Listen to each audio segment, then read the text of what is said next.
Assalomu alaykum hammaga. Bugun dollar kurslarini o'rganamiz. O'zbekistonda dollar kursi pastladi. Markaziy bank xorijiy valyutalarning o'zbek so'miga nisbatan 26-martda amalda bo'ladigan qiymatini e'lon qildi. Unga ko'ra, dollar 17,70 so'mga pastlab 12.929,37 so'm bo'ldi. Yevro 69,61 so'mga tushib 13.963,72 so'm bo'ldi. Rubl 2,14 so'mga pastlab 152,87 so'mni tashkil etdi. Bundan avval dollar kursi ketma-ket 2 kun ko'tarilib 12.947,07 so'm bo'lgandi.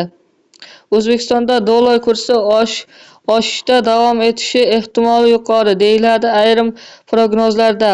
Xo'sh, joriy yil oxirigacha kurs qanday yetadi?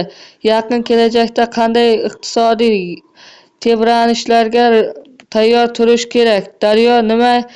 Eksklyuziv materiallarga obuna bo'lib, quyidagi havola orqali almashuv kursi, ularga ta'sir etuvchi omillar va kutilmalar haqida o'qish mumkin.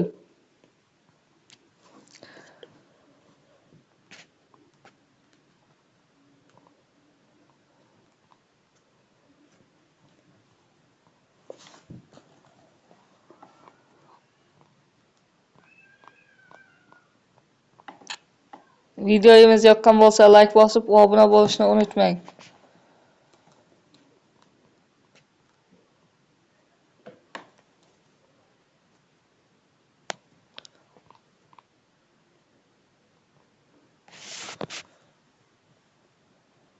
Hammaga rahmat.